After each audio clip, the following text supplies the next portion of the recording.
بسم اللہ الرحمن الرحیم. السلام علیکم. پروگرام ویوز پیپر میں خوش آمدید کہیں گے. میں ہوں آپ کا ہوسٹ ڈاکٹر مدثر الوی اور ہم لائے آپ کے لیے تازہ ترین اخباری خبریں اور ان پہ انالیسس کے لیے ہمارے ساتھ موجود ہے سینئر صحافی اینکر پرسن سعید الوی صاحب. خوش آمدید کہیں گے آپ کو. جی آج بہت زیادہ خبروں میں ورائٹی ہے. میں دیکھ رہا تھا سب سے جو بڑی خبر تھی یہ بانی پی ٹی آئی کے حوالے سے کہ ملاقات کی اجازت نہیں مل رہی. کل جو ہے وہ سلمان صفدر صاحب جو ہے ان کو فرینڈز آف کورٹ کو جو ایک تو یہ بتائے گا فرینڈ آف کورٹ کون ہوتا ہے, ایک تو یہ بات ہوگی, اور دوسرا وہ ہے ان کی ملاقات 3 گھنٹے رہی ہے. تو اب کوئی تسلی ہوگی پی ٹی آئی کو یا اس کی کیا تفصیلات ہیں؟ ویسے انہوں نے کوئی ابھی بات کی نہیں, لیکن ذرائع کی خبریں کیا ہے؟ ایک خبر جو باہر آئی ہے نا وہ جو فرینڈ آف کورٹ مقرر کیا گیا ہے سلمان صفدر صاحب نے, انہوں نے 3 گھنٹے ملاقات کی. اب 3 گھنٹے بڑے سفیشینٹ ہوتے ہیں, ساری تفصیلات تو ابھی وہ کہہ رہے ہیں کہ میں سپریم کورٹ میں ہی جمع کراؤں گا. لیکن ایک خبر جو باہر آئی ہے وہ یہ ہے کہ خان صاحب جو ہے ان کی صحت ٹھیک ہے. اب اسی حوالے سے زیادہ ایمبیگویٹی تھی. ان کو کہتے جی ان کا مسئلہ ہے, صحت کا پرابلم ہے, یہ لواحقین کو نہیں ملنے دیتے, فیملی کو نہیں ملنے دیتے, پھر پارٹی کے رہنماؤں کو نہیں ملنے دیتے, اور اس پہ وہ سب سے بڑا اعتراض تو یہی لگاتے تھے نا جی کہ صحت کا معاملہ ہے, شاید ان کی صحت ٹھیک نہیں ہے تو یہ بات باہر نہیں نکال لے. لیکن بہرحال ابھی تفصیلات آنا تو باقی ہیں. سلمان صفدر صاحب کیا رپورٹ آج پیش ہوئے ہیں سپریم کورٹ میں. ہاں جی وہ تو آنا باقی ہے, وہاں تو باقی ہے. لیکن جو مین خبر وہ باہر آئی ہے کہ وہ صحت مند ہیں. اچھا, اس میں ایک کنفیوژن ہے وہ ذرا دور کر دیں. ایک لوگ اکثر سمجھنے میں مشکل آ رہی لوگوں کو کہ سلمان صفدر صاحب کون ہے, وہ سلمان اکرم راجہ کو سمجھ رہے تھے. زیادہ کنفیوژن اس وجہ سے بنی کہ اب یہ نہ ہو جنرل سیکرٹری اس کو بنا دیں سلمان صفدر کو. دیکھیں اب وہ اندر مل کے آئے ہیں, ہو سکتا ہے کوئی اعتماد بھی خان صاحب کا لے آئے ہوں, کیونکہ بہت عرصے تک تو ان سے ملاقات اپنے رہنماؤں سے, اپنے جو پارٹی کے ورکرز ہیں ان سے نہیں ہو رہی ہے. تو ظاہری بات اب اتنے عرصے بعد کسی ایک سینئر وکیل کو جو ملنے کا موقع ملا ہے. لیکن ایک بات ہے کہ خان صاحب نے اپنی پارٹی ساری تو وکیلوں کو دی ہوئی ہے, اس کے باوجود بھی ان کے قانونی مسئلے حل نہیں ہو رہے. ہو سکتا ہے کہ وہ سلمان صفدر صاحب نے کوئی اپنی بات پکی کر لی ہو, ممکن ہے. 3 گھنٹے بڑی لمبی ملاقات ہوئی ہے. اب کیا یہ منگل کو جو دھرنے اور دھرنیاں مطلب دھرنا نما جو مطلب اکٹھ ہوتا تھا وہ اب جاری رہے گا؟ دیکھیں وہ ملاقات تو نہیں نہ ہو رہی, اس میں تو کوئی شک نہیں ہے کہ ملاقات تو بانی کا حق ہے. اچھا, یہ ذرا کنفیوژن بھی لوگوں کو ہو رہی تھی کہ یہ سلمان صفدر صاحب اور سلمان اکرم راجہ تو عمومی طور پر تو یہی وکیل جو ہیں وہ جانے مانے جاتے ہیں, تو یہ سلمان اور یہ بتائیے یہ کون ہے, اور یہ کوئی پارٹی پھر کوئی جنرل سیکرٹری تو نہیں بننے والے؟ دیکھیں یہ تو خیر سلمان اکرم راجہ اور ہیں, سلمان صفدر صاحب بھی سینئر وکیل ہے اور ہیں, ان کو فرینڈز آف کورٹ مقرر کیا گیا ہے کورٹ کی طرف سے. ممکن ہے اب ملاقات ہوئی ہے اتنے عرصے بعد خان صاحب سے, اور 3 گھنٹے طویل ملاقات ہوئی ہے.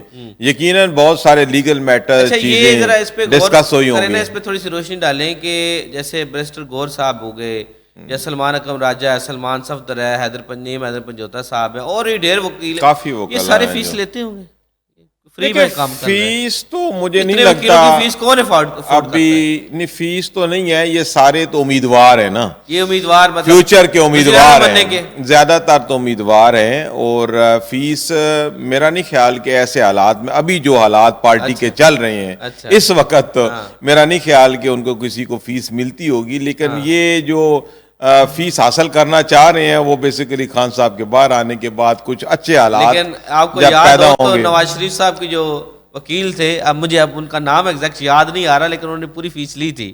نہیں لی تھی, لیکن ان کے پیچھے پارٹی انٹیکٹ تھی, ان کے پیچھے انویسٹر انٹیکٹ تھے. لیکن اس وقت جو پی ٹی آئی کی صورتحال ہے کافی مخدوش ہے. اس میں وہ ایک جو پارٹی کا سیکریٹریٹ ہوتا ہے, پارٹی کا ایک نظام ہوتا ہے, پارٹی کی ایک ہرارکی ہوتی ہے, اس وقت پی ٹی آئی بدقسمتی سے ان سب چیزوں سے جو ہے وہ بالکل فارغ ہے. اس وقت پارٹی تتر بتر ہے بالکل عملی طور پہ. ایک تو کچھ ان کے بڑے اہم رہنما جو ہے وہ ابھی قید میں ہیں, جو باہر ہیں وہ سارے وہ بعد والے ہیں, پہلے والے نہیں ہیں جن کو پارٹی اب ملی ہوئی ہے. بیسیکلی زیادہ تر تو وکلاء آپ کو پتہ ہے, اور خود ہی وکلاء ہیں وہ, اور وہ ان کی جو ہے فیوچر پہ امیدیں زیادہ لگی ہوئی ہیں. میرا ذاتی خیال ہے یہی ہے.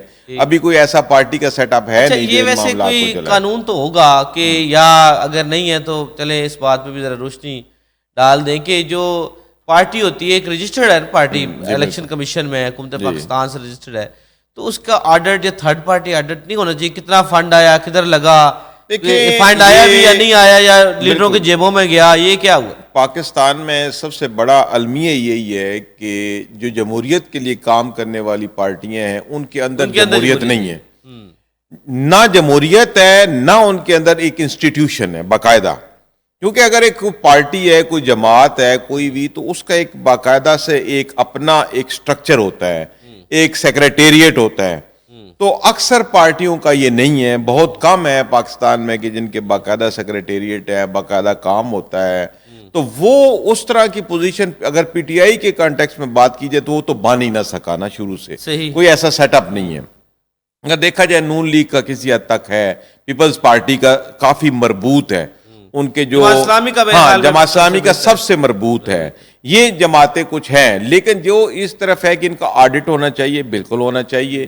ان کے اوپر باقاعدہ جو ایس او پیز ہے الیکشن کمیشن آف پاکستان کے، پہلی بات تو یہ ہے کہ ان کا انٹرا پارٹی الیکشن ہی نہیں ہوتا.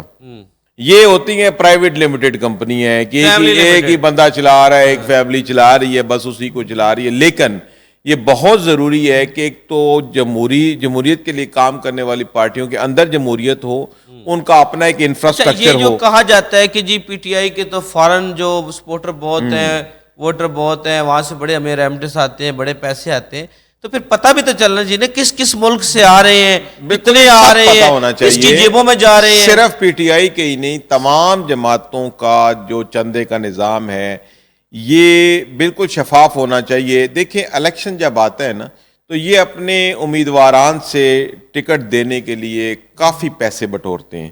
ہر پارٹی بٹورتی ہے، کون سی نہیں بٹورتی.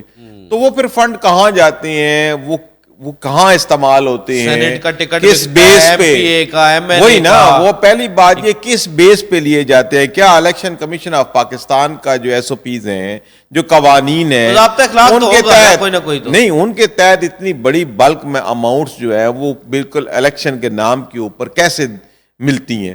بلکہ اکثر اوقات تو ٹکٹ جو ورکر اسی وجہ سے بھی نہیں لے پاتا. پہلی بات ہے ورکروں کو دیا ہی نہیں جاتا ٹکٹ.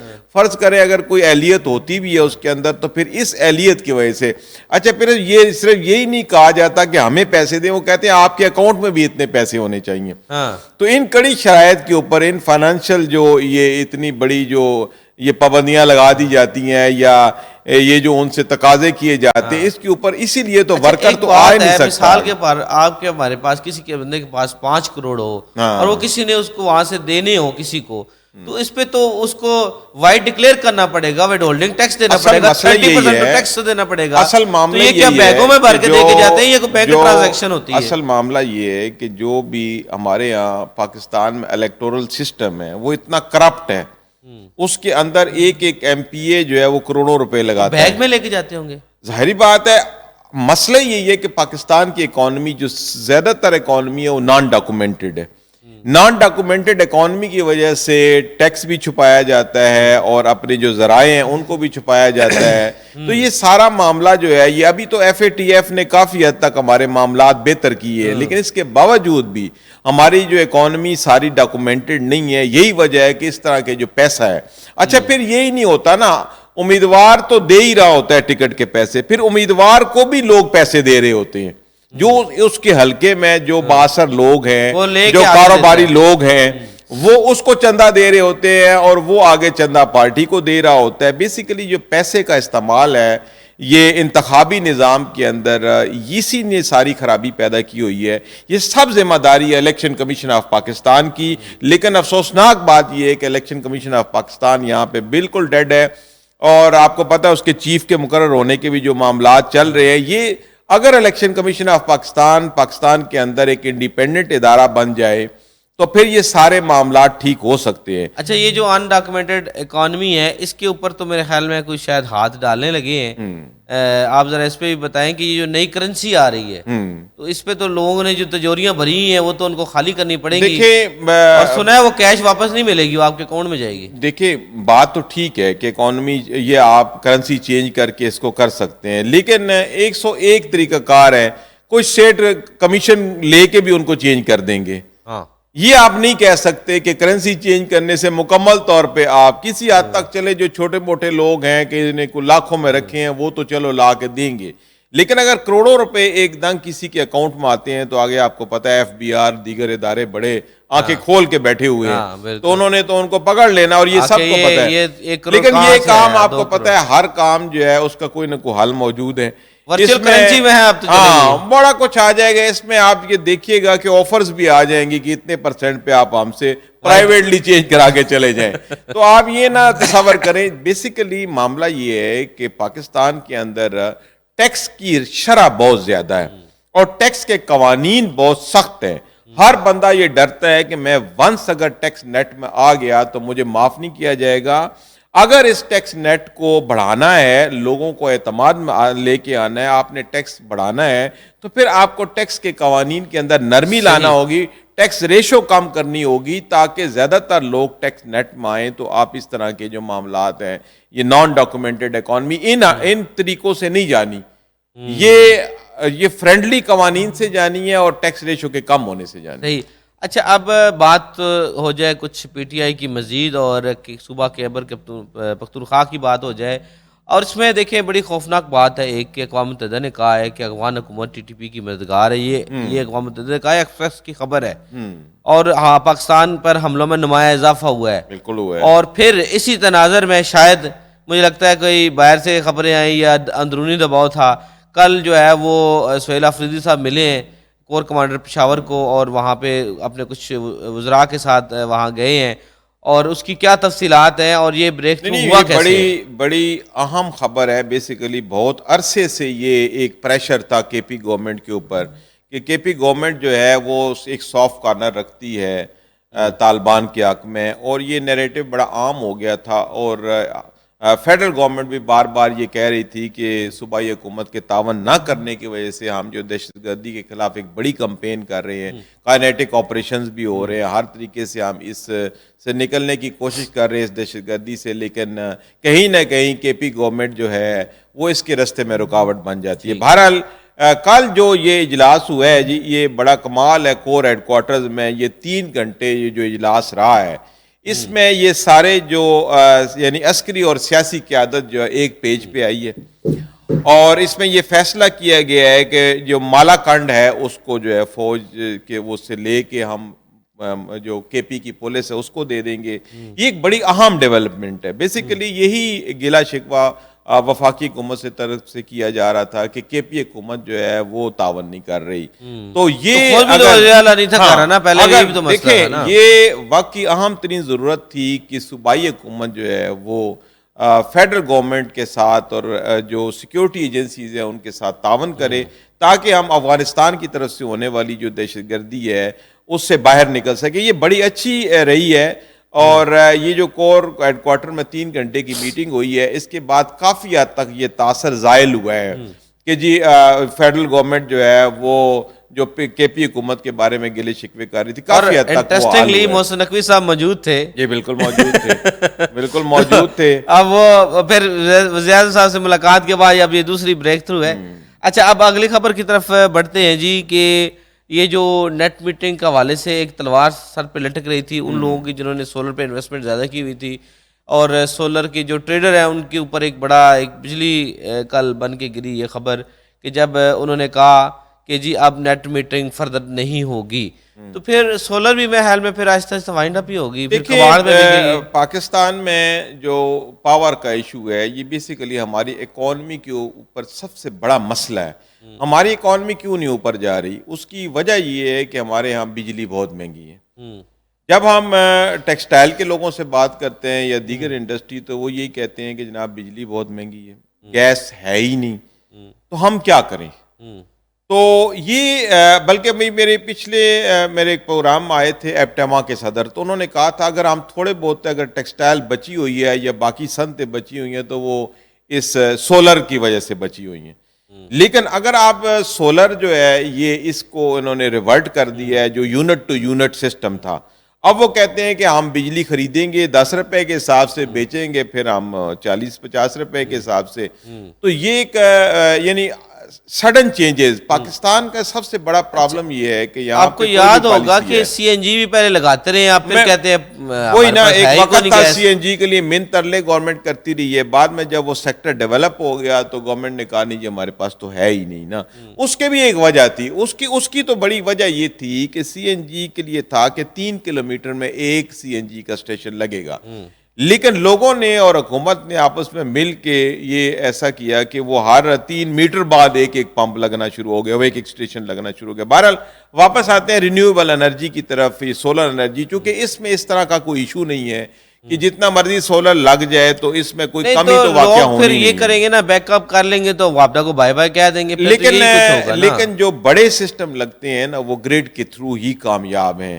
اب ظاہری بات ہے کہ گریڈ کے تھرو گورنمنٹ اب اس کو نہیں فیسیلیٹیٹ کرنا چاہ رہی, حالانکہ یہ ایک بہت بڑا مسئلہ ہے. ایک تو انویسٹمنٹ اتنی ہو چکی ہے, یہ ساری ضائع جائے گی, اور دوسری بات یہ ہے کہ پھر انڈسٹری یا جو ڈومیسٹک وہ ہے صارفین ہے وہ اس کا دوسرا حل نکالیں گے, بیک اپ بنائیں گے تو وہ اپنا تو معاملہ حل کریں گے. بیٹریوں کی جو مارکیٹ چڑھے گی بیسیکلی سولر تو نہیں ختم ہونے والا. ہمارے یہاں جو سب سے بڑا مسئلہ ہے کہ جہاں بھی عوام کو کہیں سے سہولت ملنا شروع ہو جاتی ہے تو ہمارے جو بابو ہیں وہ دیکھتے ہیں کہ جناب یہ تو کام خراب ہو گیا, اب عوام کو سہولت مل رہی ہے.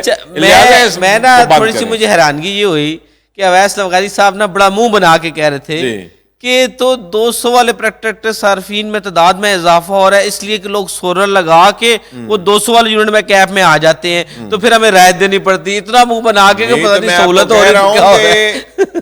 حکومت کی طرف سے ہر اس چیز کے اوپر پابندی لگائی جاتی ہے جس سے ہماری عوام کو کوئی فائدہ ہونا ہوتا ہے. وہ ہمارے عوام کے اتنا مسکراہٹ نہیں دیکھ کے وہ بات کر رہے تھے جیسے پتہ نہیں ان کو کوئی ذاتی نقصان ہو گیا ہو. حالانکہ یہ دیکھا جائے تو ابھی بھی جو سولر زیادہ لگایا ہے عمرہ نے لگایا ہے. ہاں جی ہاں جی, عمرہ نے لگایا. ابھی تو یہ بیچارہ نیچے تو آ ہی نہیں سکا نا, نیچے تو کوئی ایک آدھ پلیٹ تو چلو غربا نے لگائی ہے, لیکن جو بڑے 10 kVA 20 kVA وہ تو ظاہر ہے بڑے انڈسٹری یونٹس پہ لگے ہیں, بڑے جگہوں پہ لگے ہیں. اور لیکن بہرحال معاملہ یہ ہے جی کہ پاور سیکٹر کے اندر اگر کوئی ایز آئی ہے, اگر ہم نے لوڈ شیڈنگ سے ہمارا چھٹکارا ہوا ہے تو یہ سولر سیکٹر کی ہی وجہ سے ہوا ہے. آج یہ جو فیصلہ لیا گیا ہے اس سے دوبارہ سولر کا جو سیکٹر ہے وہ بیٹھ جائے گا, اور اتنی ہیوج انویسٹمنٹ اس کے اوپر ہوئی ہے وہ سب کا بیڑا غرق ہو جانا ہے. اچھا, دوسری خبر بھی جو ہے وہ ایک بڑی انٹرسٹنگ ہے. پنجاب گورنمنٹ وعدہ تو کرتی ہے بہت ساری چیزوں کا, لیکن ایٹ دا سیم ٹائم جو گراؤنڈ پہ چیزیں ہیں وہ بڑی ڈیفرنٹ ہے. اب جناح انسٹیٹیوٹ آف کارڈیالوجی جو ہے ابھی تک اس کے افتتاح نہ ہو سکا, بڑی دیر ہو گئی. 80 نہیں 14-15 ارب روپے کا یہ تھا پلان, تو بڑا پروجیکٹ تھا اور شہر کے بیچوں بیچ تھا, اور یہ فعال نہ ہو سکا بلکہ بھرتیوں میں بھی معاملات خراب ہوئے. تو یہ جو اعلانات کیے جاتے ہیں اور پھر آگے کام نہیں ہوتے, یہ آئے دن ایک بڑا ایک مسئلہ ہے. اسپتال تو سارے ضروری ہیں, لیکن چونکہ دل کے اسپتال کم ہیں تو دل کے امراض میں دن بدن اضافہ ہو رہا ہے. تو یہ جناح جو انسٹیٹیوٹ آف کارڈیالوجی ہے یہ وقت کی اہم ترین ضرورت تھا. 31 جنوری کو ڈیڈ لائن دی گئی تھی, سارا جو پی ایچ سی پہ لوڈ ہے. جی بالکل 31 جنوری تک ڈیڈ لائن دی گئی تھی, لیکن وہ بلڈنگ تو بن گئی ہے. بلڈنگ تو آپ کو نظر آ رہی ہے چلتے ہوئے, ہم بھی دیکھ, اور میں ایک دن وزٹ کیا تھا وہاں پہ ایک چائنیز ہے پروجیکٹ ڈائریکٹر, ہاں دیکھ لیں تو. لیکن اب جہاں پہ بھرتیوں کا معاملہ آیا ہے تو وہی روایتی مسئلہ شروع ہو گیا ہے کہ وہ یہ بیسیکلی جو پرنسپل علامہ اقبال میڈیکل کالج ہیں وہی اس کو ڈیل کر رہے تھے. تو وہ پھر وہ گائنیکالوجسٹ ہے, تو وہ ڈاکٹر صاحبہ کے اوپر الزام لگایا گیا ہے اس سارے سسٹم کے اوپر کہ جہاں پہ یہ بھرتیاں ہیں یہ قواعد و ضوابط کے مطابق نہیں ہو رہی. اور پھر ڈپارٹمنٹ نے اس مسئلے کو لے لیا. بات ہے گائنی والے کو کارڈیالوجی اسپتال کا کیا پتا ہوگا؟ نہیں, وہ یہی تو مسئلے ہیں یہاں پہ, جس کا جو کام نہیں ہوتا اس کو دیا جاتا ہے.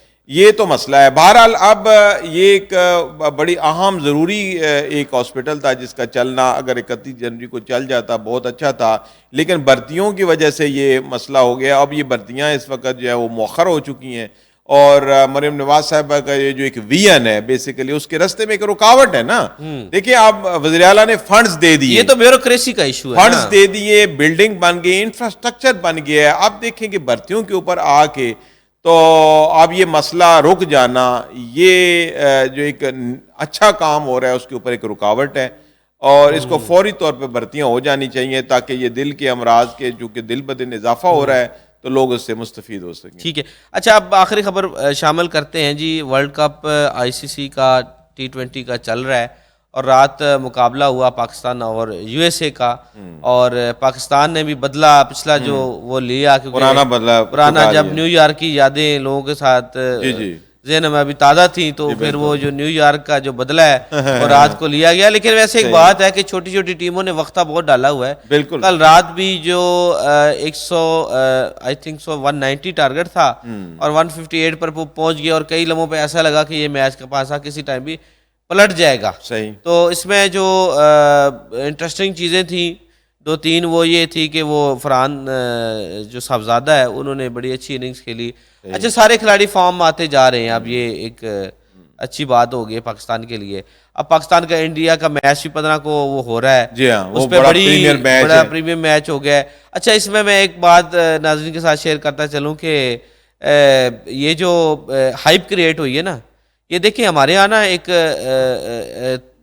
جو ٹرم ہے نورا کشتی کی, وہ یہ ہوتی کہ 2 پہلوان آپس میں لڑتے ہیں یا 2 لوگ آپس میں لڑتے ہیں فار نتھنگ, عوام کی انگیجمنٹ کے لیے, عوام کو تو مجھے لگتا ہے چلیں یہ تو ایک واقعی مسئلہ تھا, لیکن ہائپ کریٹ ہونے کی وجہ سے سری لنکا اس لیے خوش ہے کہ اب میچ کی ہائپ زیادہ ہو گئی ہے, وہاں ہوٹل کے ریٹ زیادہ ہو گئے ہیں, ٹکٹوں کے ریٹ بڑھا دیے گئے ہیں, تو یہ ان کو بڑا فائدہ ہو گیا. یہ کوئی 20-30% اضافہ ہو چکا ہے. یہ کرکٹ کے ساتھ تو بہت بڑی اکانومی اٹیچ ہو گئی ہے نا. اب کرکٹ صرف کھیل تو نہیں رہ گیا نا, اس کے ساتھ تو بہت بڑی اکانومی. آپ نے دیکھا کہ آپ 2 ارب اور 45 کروڑ میں ایک ٹیم کا بکنا. ہاں بکنا بالکل بڑی بڑی جس نے یہ خریدی ہے, کیا اس نے وہ بزنس فیزیبلٹی بنائی ہے, بات ہے جس نے اتنی بڑی اماؤنٹ اس کے اوپر خرچ کی ہے. $500 ملین کا تو یہ میچ ہے پاکستان انڈیا کا. تو یہ اسی وجہ سے یہ مسئلہ ہو رہا تھا کہ اگر انڈیا پاکستان کا میچ نہیں ہوگا تو پھر تو یہ سارا کچھ ہی ڈمپ ہو گیا. سب سے بڑا میچ تو یہی تھا, تو انڈیا نے بھی شکر کیا ہے کہ یہ بحال ہوا ہے. 3 پہلو اس کے میں اور مزید آپ کے سامنے رکھتا ہوں. ایک تو یہ ہے کہ بنگلہ دیشی جو چیف تھے ایمن الاسلام صاحب, وہ جب واپس گئے بنگلہ دیش میں تو انہوں نے ایک پریس کانفرنس کھڑکا دی نا, تو انہوں نے جو تعریفوں کے پل باندھے ہیں پاکستان کے کہ جی پاکستان کو یہ جو بڑا اچھا انہوں نے ہمارے ساتھ کوآپریٹ کیا, سولیڈرٹی کی, اور پھر ہمیں اب یہ ذرا اس پہ ذرا غور کیجیے گا. پھر میں اس کا دوسرا پہلو بتاتا ہوں کہ ورلڈ کپ میں جو حصہ ملنا تھا بنگلہ دیش کو, وہ نہ کھیل کے بھی اس کو ملے گا. ہاں یہ پاکستان کی وجہ سے. دوسرا یہ ہوا کہ پاکستان بنگلہ دیش کے خلاف جو سینکشن لگنی تھی اس کی وجہ سے وہ بھی رک گئی. اور تیسری یہ ہو گئی کہ وہ کوئی نہ کوئی ایک ایونٹ رکھیں گے آپ بنگلہ دیش میں کمپنسیشن کے طور پر. بالکل ٹھیک ہے, تو یہ چیزیں ہو گئی. اب مسئلہ یہ بنا کہ اگر یہ نارمل حالات ہوتے اور انڈیا جو ہے وہ بیک سے فٹ سے پتہ نہیں کتنے فٹ پیچھے نہ چلا گیا ہوتا اس میچ کی وجہ سے یا پاکستان کے سٹانس کی وجہ سے, تو وہ یہ رولا ڈال رہے ہوتے کہ پاکستان نے یو ٹرن لے لیا. اب وہ یہ کہہ رہے ہیں پاکستان نے شرطیں بنوائی ہیں. ہاں ٹھیک ہے, یہ ایک بڑی ڈیفرنٹ چیز ہو گئی نا. یہ اس کے تناظر میں یہ بات بھی میں بتاتا چلوں کہ جو بنگلہ دیش کے ساتھ ہمارے تعلقات نارمل ہو رہے ہیں, آلموسٹ ہو چکی ہیں سفارتی, تجارتی اور ملٹری لیول پہ, یہ وقت کی بڑی ضرورت تھی. بیسیکلی انڈیا نے وہاں پہ اتنی زیادہ منافرت پھیلا دی تھی پاکستان کے خلاف کہ ہمارا ایک برادر اسلامی ملک ہے, ایک وقت ہم ایک ہی ملک ہے, تو ہمارا ان کے ساتھ تعلقات ہونا, پھر ہمارا بہت سارا انویسٹر بھی وہاں چلا گیا ہے. ہاں جی بالکل. تو ہمارے بنگلہ دیش کے ساتھ اچھے تعلقات ہونا بہت ضروری تھا, اور پاکستان نے ان کا ساتھ دے کے ثابت کیا ہے کہ بنگلہ دیش اکیلا نہیں ہے. اور اس سے ہم نے ایک سیاسی پوائنٹ سکورنگ بھی کی ہے, سفارتی لحاظ سے بھی پوائنٹ سکورنگ کی ہے. تو ہمیں بنگلہ دیش کے ساتھ وقت کے ساتھ تعلقات اپنے بہتر کرنا. اب میں کل کی خبر بھی اس میں شامل کرتا ہوں, ایک اضافی خبر کہ جو فیلڈ مارشل صاحب وہ گئے کھاریا میں کل, تو وہاں پہ جوانوں سے انہوں نے خطاب کیا اور جدید جنگ کے بدلے ہوئے تقاضوں کے تحت کثیر الاقوامی سرگرمیاں اہمیت کی حامل ہو گئی ہیں. اچھا اس میں جو بنگلہ دیش کے جو جوان ہیں وہ بھی شامل تھے اس جو مشق ہو رہی تھی. بنگلہ دیش کے آپ نے دیکھا پچھلے مہینے بھی بنگلہ دیش کے ایئر چیف یہاں آئے رہے ہیں, اور انہوں نے بھی طیارے خریدنے کے یہاں پہ معاہدے کی بات کی ہے. بیسیکلی یہ جو مارکہ حق ہوا ہے اس کے بعد پاکستان نے ایک نیا جنم لیا ہے, اور ایک بڑا پر اعتماد ملک اور بڑا بھرپور یعنی طاقت سے بھرپور ملک کے طور پہ سفارتی لحاظ سے بھی ابھرا ہے, کاروباری لحاظ سے بھی ابھرا ہے, اور فوجی لحاظ سے تو ابھرا ہی ابھرا ہے. اب پاکستان کے ہر طرف وارے نیارے ہیں. آپ گلف میں دیکھ لیں کہ پاکستان کے ساتھ ہر کوئی معاہدے کر رہا ہے, دفاعی معاہدوں کے ساتھ ساتھ وہ پھر اچھا دفاعی ٹریننگ کے بھی معاہدے ہوئے. ابھی بھی یہ جو بنگلہ دیش کے ایئر چیف آئے تھے انہوں نے بھی ٹریننگ کی بھی بات کی ہے. اب اس وقت پاکستان کی جو فوجی ٹریننگ ہے, پاکستان کی جو طیارے ہیں, یہ ہاٹ آئٹم بن چکے ہیں دنیا کے اندر, اور پاکستان کی اہمیت میں بہت زیادہ اضافہ ہو گیا. اچھا ایک خبر جو رہ گئی تھی ہم نے ڈسکس نہیں کی, وہ سولر والے تو منہ لٹکا کے بیٹھے ہوں گے جو سولر لگا کے پریشان ہے, لیکن ایک بات ان کے لیے بھی اچھی ہے کہ جنہوں نے لگا چکے ہیں اب تک نیٹ میٹرنگ, وہ 2030 تک جو ہے نا وہ ویلڈ رہے. وہ جتنے 7 سال کے معاہدے تھے, جتنے معاہدے ہوئے ہیں نا, وہ تو ریٹین ہوں گے, وہ تو برقرار رہیں گے. اس کا مطلب یہ ہے کہ جو آنے والے فائدہ ہو رہا ہے وہ جو کہ فردر پلاننگ نہیں ہوگی, فردر پلاننگ بیک اپ کے ساتھ ہوگی, بھلے وہ لیتھیم آئن بیٹری کے ساتھ کریں یا ڈرائی بیٹری کے ساتھ کریں, کسی کے ساتھ بھی کریں وہ.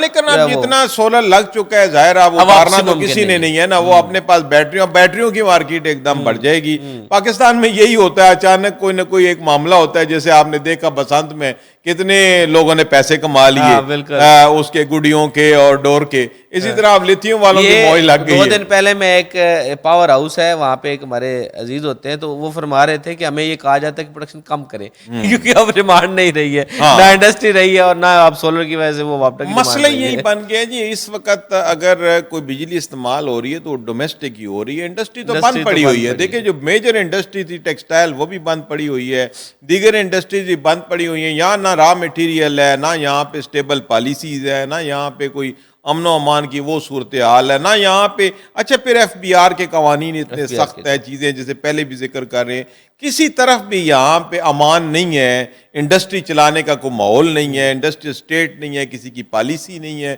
کسی کی دلچسپی نہیں ہے, نہ حکومت کی نہ پرائیویٹ سیکٹر کی. ہر کوئی تو ہاؤسنگ سکیمیں بنانے کے لیے بھاگا دوڑا چلا رہا ہے. وہی انویسٹمنٹ اگر ہاؤسنگ سکیموں کی ہماری انڈسٹری کی طرف آ جائے تو پاکستان بھی, اور جو ہارزونٹل ایکسپینشن اس وجہ سے ہمارا ایگریکلچر برباد. یہی تو مسئلہ ہے نا, یہی تو مسئلہ ہے. آج بھی اگر آپ ہاؤسنگ پروجیکٹ کے اوپر پابندی لگا دیں, یہی انویسٹمنٹ کا رخ اگر آپ انڈسٹری کی طرف موڑ دیں, تو ہم بھی چائنا سے کم تو نہیں ہے. صحیح. کسی طرح بھی کو ہمارا ٹیلنٹ کم نہیں ہے, ہمارے محنت کش کم نہیں ہے, ہمارے یہاں پہ سارا کچھ ہے, کیا نہیں ہے یہاں پہ. صحیح. اینی ہاؤ آج کی جو خبریں ہیں وہ ہم آپ ناظرین کے ساتھ شیئر کی. دوبارہ آپ کی خدمت میں حاضر ہوں گے. اللہ حافظ.